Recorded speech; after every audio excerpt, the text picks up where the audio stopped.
Le 9e traité d'amitié et de coopération entre le Burkina Faso et la République de Côte d'Ivoire bat son plein à Abidjan. Après la réunion des experts tenue le week-end dernier, place aujourd'hui au Conseil conjoint de gouvernement. Cette rencontre qui s'ouvre ce 26 juillet sera co-présidée par les premiers ministres burkinabés et ivoiriens, Christophe Dabiré et Patrick Achi. Elle se veut une rencontre préparatoire de la conférence au sommet des chefs d'État. L'assaillant qui avait tenté d'assassiner le président de la transition malienne Assimi Goïta, le jour de l'Aïd El-Kébir, est décédé hier dans sa cellule. Depuis son arrestation le 20 juillet dernier, son identité n'avait pas encore été révélée à l'opinion publique. Les autorités maliennes rassurent, le décès n'entrave en rien la poursuite de l'enquête sur cette tentative d'assassinat. Voilà pour les titres du 13h de ce 26 juillet sur BF1. Merci de nous choisir. Le 9e traité d'amitié et de coopération entre le Burkina Faso et la République de Côte d'Ivoire bat son plein depuis le 24 juillet dernier à Abidjan. Après la réunion des experts tenue le week-end dernier, le 9e TAC entre dans une autre phase avec le Conseil conjoint de gouvernement ivoiro-burkinabé. En l'absence des chefs d'État burkinabés et ivoiriens, ce sont les chefs de gouvernement des deux pays, Christophe Dabiré et Patrick Achi, qui vont co-présider cette rencontre. Une conclave qui permettra aux autorités des deux pays de passer en revue l'état de leur coopération. Christophe Dabiré et Patrick Achi et leurs gouvernements respectifs vont s'attarder sur le bilan de la mise en œuvre de la 8e conférence au sommet du TAC et définir les nouvelles perspectives pour le renforcement des relations ivoiro-burkinabées. Je vous propose d'entendre quelques experts à l'issue des travaux. Les travaux se déroulent bien. Nous avons commencé à examiner le document, la compilation faite par les différentes commissions. Donc c'est la plénière. Mais ce qu'il faut dire comme constat est que les travaux se sont déroulés dans une très bonne ambiance. Très bonne ambiance empreinte de fraternité, de cordialité. Les débats étaient vraiment intéressants. En tous les cas, c'est une pratique.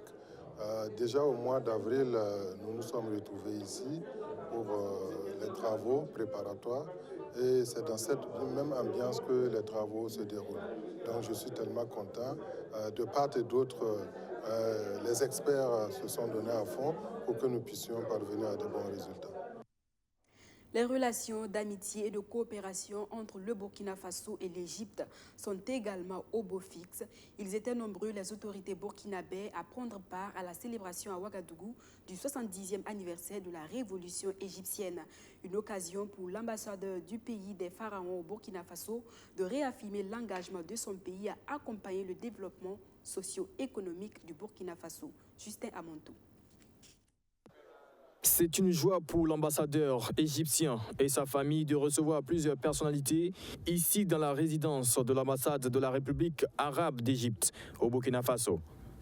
Parmi les invités figurent la ministre déléguée chargée de l'intégration africaine et le ministre en charge de la réconciliation nationale. Une invitation pour célébrer la 70e année de la révolution égyptienne. C'est avec beaucoup d'honneur que dans mon 7e mois comme ambassadeur d'Égypte au Burkina Faso, qu'on célèbre le commencement de 70e année de la révolution égyptienne. L'Égypte continue à soutenir très fortement le processus de développement au Burkina Faso, continue à être toujours à côté de nos frères burkinabés et à être à leur côté devant n'importe quel défi qui puisse menacer le Burkina. Selon la ministre déléguée chargée de l'intégration africaine, la coopération entre l'Égypte et le Burkina Faso se renforce de jour en jour. Le partenariat avec l'Égypte est un partenariat important et nous œuvrons tous les jours en tant que ministère, non seulement en charge de la coopération de manière générale, mais en charge aussi de l'intégration africaine. Nous œuvrons à faire en sorte que ces relations se renforcent et que nous puissions de part et d'autre trouver des intérêts communs pour bien sûr le développement de nos peuples respectifs. Le diplomate égyptien affirme que le quota genre dans son pays est de 25% de femmes par institution. Et ce quota est bel et bien respecté. Une expérience que sa nation aimerait bien partager avec le Burkina Faso. Comment apporter des aliments sains à la population du Burkina Faso menacée par une crise alimentaire? La question est au cœur d'une rencontre entre les acteurs des organisations paysannes et de la société civile. Pendant 48 heures, ils vont échanger et formuler des recommandations pour la promotion de l'agriculture bio au Burkina Faso afin de lutter contre l'insécurité alimentaire. On retrouve de nouveau Justin Amontou. Des organisations paysannes et des organisations de la société civile actives dans la promotion de l'agriculture biologique en concertation à Ouagadougou. Au cours de cette rencontre, les différents acteurs attendent de faire des propositions pour une agriculture durable.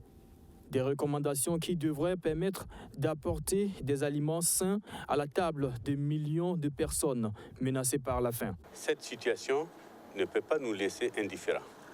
Parce que ce qui est proposé ne permet pas au monde de sortir de cette situation dramatique. C'est pourquoi les OCSC, qui sont des organisations qui ne sont pas prises en otage, qui sont libres, qui sont indépendantes, vont formuler des recommandations permettant de sortir de cette situation. Si on tient compte du Burkina Faso, c'est le même constat. C'est le même constat. Au niveau des concertations nationales, nous avons été surpris. Et justement que lors des concertations du 15, on nous parle de biotechnologie, de promotion des OGM, alors que dans le cadre des groupes du comité d'experts, cela n'avait pas été évoqué. Donc il est tout à fait normal que nous ayons un regard alternatif par rapport justement aux thèmes qui sont développés dans le cadre de la préparation de ce sommet mondial sur les systèmes alimentaires. Cette rencontre se tient en prélude du Forum mondial qui se tiendra à Rome et ensuite à New York. Une concertation initiée par le secrétaire général des Nations Unies. Hors de chez nous, au Mali, la nouvelle est tombée hier. L'assaillant du président de la transition, Assimi Goïta, est décédé alors qu'il était en garde à vue. Selon les autorités maliennes, une autopsie est en cours pour déterminer les causes de son décès. Un décès qui n'entrave en rien la poursuite de l'enquête pour situer les responsabilités dans cette tentative d'assassinat du président Goïta intervenue le 20 juillet dernier, jour de l'Aïd el-Kébir.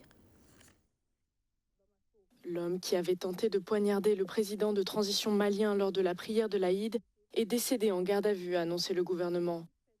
L'assaillant, d'apparence jeune mais dont l'identité n'avait pas été révélée, était depuis entre les mains des services de sécurité maliens. Il avait été rapidement maîtrisé par les gardes du corps du colonel Goïta, qui s'en est sorti indemne. Son état de santé s'est dégradé. Admis au CHU Gabriel Touré puis au CHU du Point G, il est malheureusement décédé. Et une autopsie a été immédiatement ordonnée pour déterminer les causes de son décès. Le gouvernement rappelle toutefois que son décès ne fait pas obstacle à la poursuite de l'enquête déjà en cours au niveau du parquet de la commune 2, surtout que les premiers indices collectés et les informations recueillies indiquent qu'il ne s'agissait pas d'un élément isolé. Depuis quelques années, le Mali a connu de nombreuses démonstrations de violence. D'abord indépendantistes puis djihadistes, elles se sont démocratisées dans certaines régions.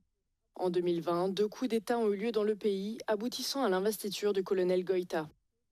Nommé par les militaires, le président de transition et son gouvernement ont assuré qu'ils rendraient le pouvoir aux civils après les élections prévues en février 2022. Retour chez nous au Burkina Faso pour parler de cette initiative d'une jeune étudiante burkinabé, Wendiam Priska Krima, étudiante en 3e année de communication institutionnelle et relations publiques. Elle a eu l'idée de mettre en place pour ses vacances la première édition de Godwish English Club, une formation en anglais dédiée aux jeunes, prévue du 23 au 31 juillet 2021 à Bobo-Dioulasso. Ce programme va occuper sainement les jeunes en les initiant de façon pratique à l'apprentissage de la langue de Shakespeare, une langue devenue incontournable dans le monde. Kader Kondé, Soto Justin Dabir.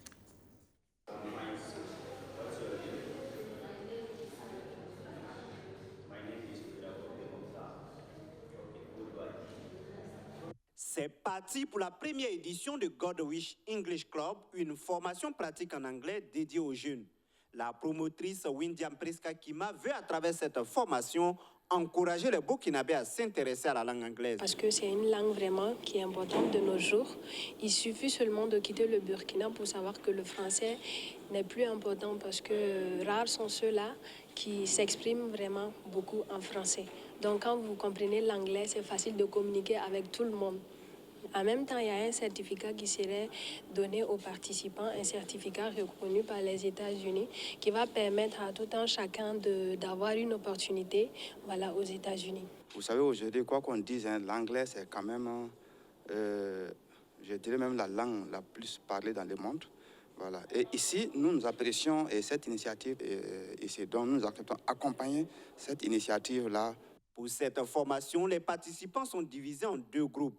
Ils vont durant une semaine apprendre à se présenter et à interagir en anglais. Parce qu'on a remarqué que la théorie n'aide pas les enfants de nos jours, mais la façon interactive, la présentielle, aide plus les enfants. Raison pour laquelle actuellement, vous voyez, nous sommes en train de dicter quelques parties de la leçon et après ça, nous allons passer à l'interaction, les dialogues, les conversations, afin de les permettre de maîtriser l'accent et de maîtriser le vocabulaire. J'aime beaucoup l'anglais, puisque l'anglais actuellement c'est une langue internationale qui intervient dans tous les domaines.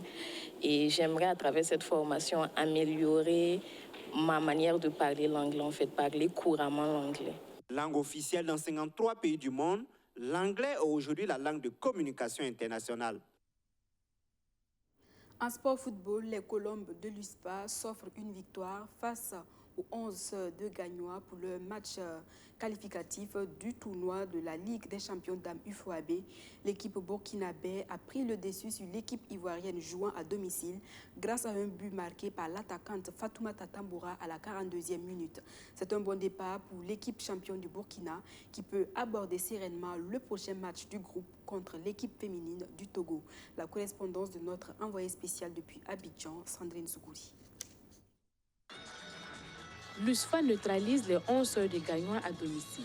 En ouverture du tournoi qualificatif de la Ligue des champions dames UFOAB, les Colombes de l'USFA ont signé leur première victoire de la compétition en s'imposant 1-0 face à l'équipe locale, les 11 sœurs de Gagnois. Le match a été dominé par l'équipe burkinabé, très déterminée et combative dès le coup d'envoi. La prestation des Colombes a fait déjouer l'adversaire qui va essayer de résister aux nombreux assauts de l'équipe militaire.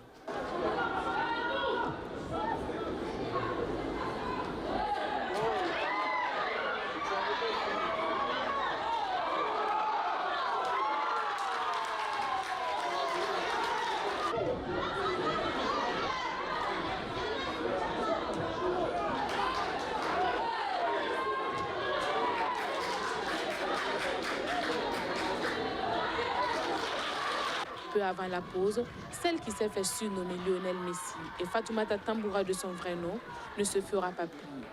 D'une patte gauche, elle ajuste le dernier rempart ivoirien depuis les 25 derniers mètres.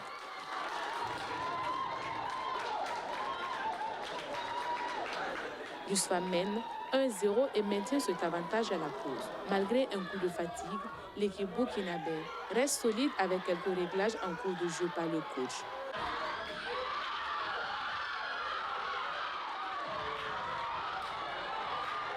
La portière ivoirienne verra rouge en fin de rencontre.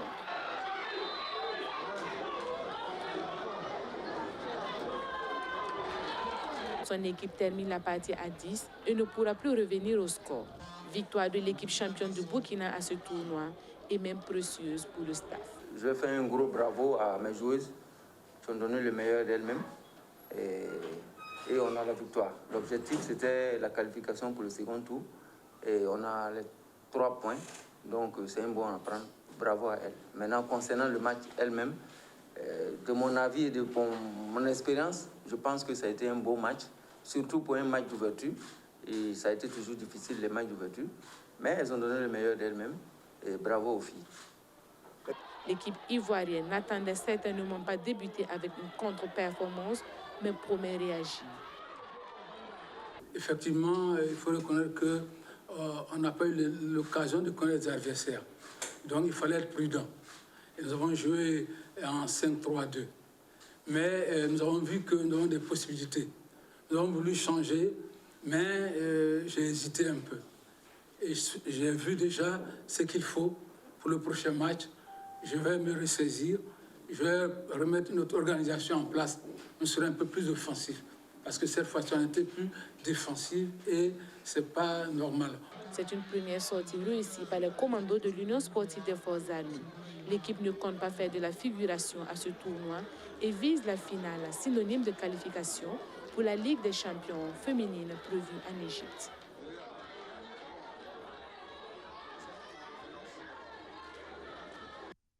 Un mot de culture pour clore ce journal, c'était le rendez-vous du week-end dernier. Le rappeur français d'origine congolaise Nino était dans la capitale burkinabé pour communier avec ses fans. Comme l'a fait Kayawoto, l'étoile montante du rap burkinabé le mois dernier, c'est au Palais des Sports de Ouaga 2000 également que Nino a donné rendez-vous aux amoureux de cette musique urbaine. Même si l'affluence n'était pas au rendez-vous, le concert a tout de même tenu ses promesses avec 2 milliers de jeunes qui ont chanté en chœur avec leur artiste. Un spectacle qui a aussi drainé de nombreux artistes nationaux et africains. Ambiance de ce concert en son et en images avec Benjamin Kwame.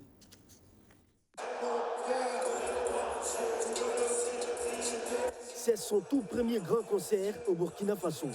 William Nzobazola, plus connu sous le pseudonyme de Nino, un rappeur français d'origine congolaise.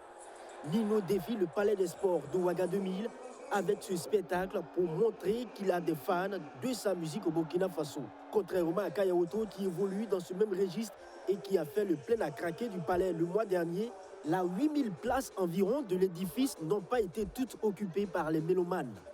Prévu pour 17h, le rideau est tiré sur la première partie de ce spectacle vers minuit, avec les grosses têtes de la musique burkinabé comme Emile Le Chanceux, Mistania, Kayawoto.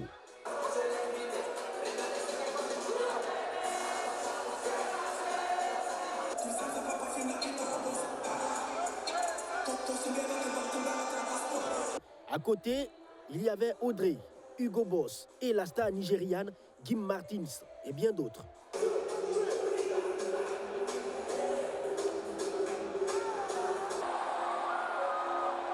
L'horloge indique 2h moins 5 minutes. Nino, la star du jour, sort sous les projecteurs.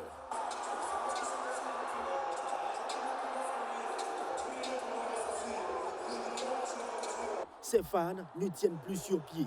C'est l'euphorie.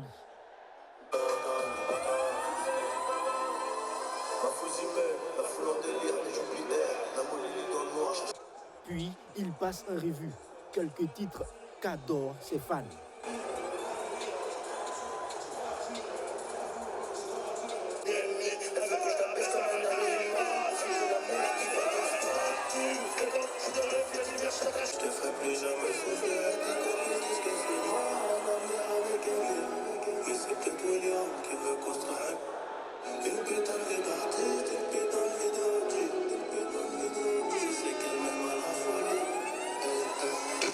Avant de quitter la scène, Nino a gratifié encore son public du titre Likolo featuring avec Fally Ipupa, qui atteint plus de 22 millions de vues sur YouTube.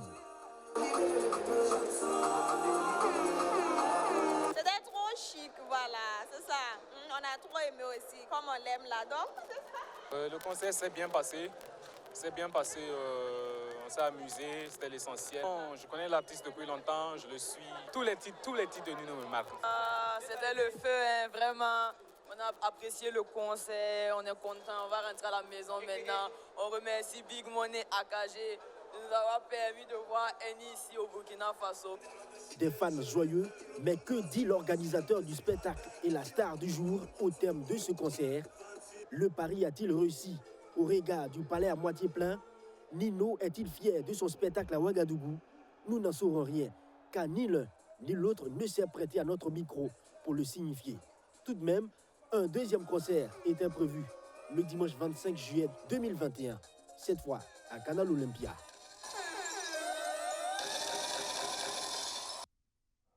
Voilà, ainsi s'achève notre version de l'actualité de ce 26 juillet. Merci de nous avoir suivis.